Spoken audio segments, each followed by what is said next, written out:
Hi, good morning po. Ayan na, December 29, 30. Ito na po, papadating na yung New Year. Ano po?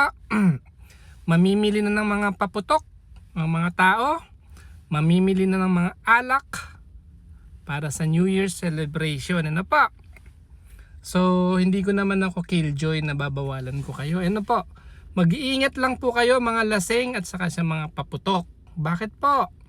Alam niyo po, bago ako maging pediatrician, naranasan ko kasi maging general doctor. Actually, nag-residency ako ng surgery for 3 months kaso nag-quit kasi ako eh. So, nagustuhan ko yung pedya. Ayun po, ha? So, winawarningan ko po kasi, kapag kasi lasing ka, ang lakas ng loob mo. Actually, kapag lasing po ang isang tao, dun lumalabas kasi yung tunay mong ugali. Kung barumbado ka talaga, dun lalabas. Kaya lang tayo hindi nating naipapakita kasi kapag hindi tayo nakainom, may sober tayo, may pagpipigil tayo sa ating sarili. Pero kapag nakainom ka, wala ka na sa sarili mo, wala kang control, dun lalabas talaga yung tunay mong ugali. Kaya hindi ako umiinom eh. Kasi baka lumabas yung pagiging monster ko, you know. Baka akala nyo ang bait-bait ko, no? Pagka nawala pala ako sa sarili ko, no? Yun na. Joke lang po. Ayan, so ang point ng vlog po na ito, ayan na. Ayaw ko pong makakita ng mga bata o mga tao na nasa hospital kasi putol yung mga daliri. Ayan, kakapanood ko lang sa Facebook ha. Akala nung isang bata, quitis lang yun or simpleng fireworks. Yun pala, sumabog, hawak-hawak niya, akala niya parang ano lang, fountain na ganun, no? So, sumabog, putol yung kamay niya. Ayan na. Nun pong surgery, hindi pa ako pedia, surgery resident ako. Tuwing weekends, wag na tayong magplastikan. Pag weekends, umiinom ng Red Horse at kung ano pang nakakalasing.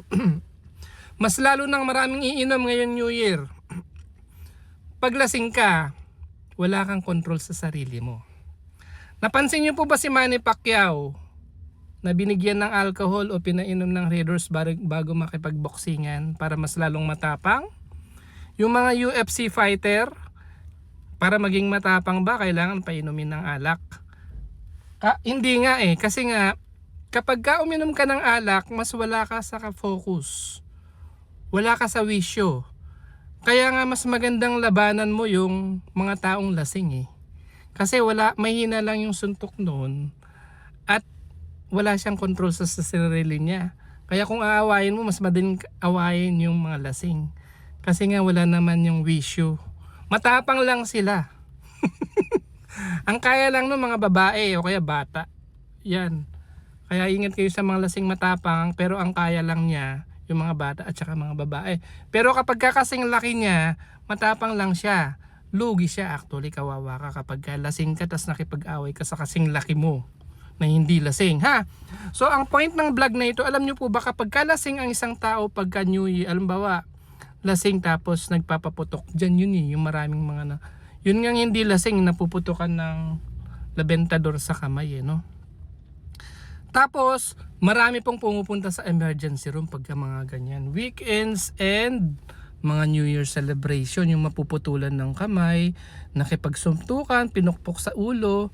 Alam nyo, marami ako nakikita ng mga lasing, may pumutok na yung ulo, dumudugo, pero wala silang nararamdaman. Meron pa nga worse yung sinaksak na siya eh, sa tiyan.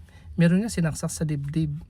Pero wala lang sa kanya, hindi niya alam na mayroon na siyang butas sa katawan niya. Kasi lasing nga. Kasi nga manhid ang pakaramdam. 'Di ba?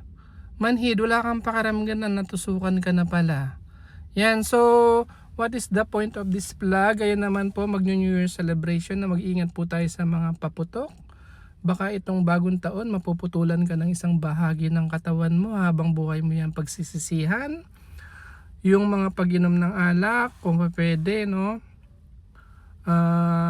Although kasama talaga yun kasi sa mga nagsa-celebrate, no? Mag-ingat po kayo dyan. Kayo mga tol, bro. Mag-iingat kayo ha, huwag makikipag-away. I-celebrate lang yung New Year, magpakasaya pero walang away-away po ha. Good morning!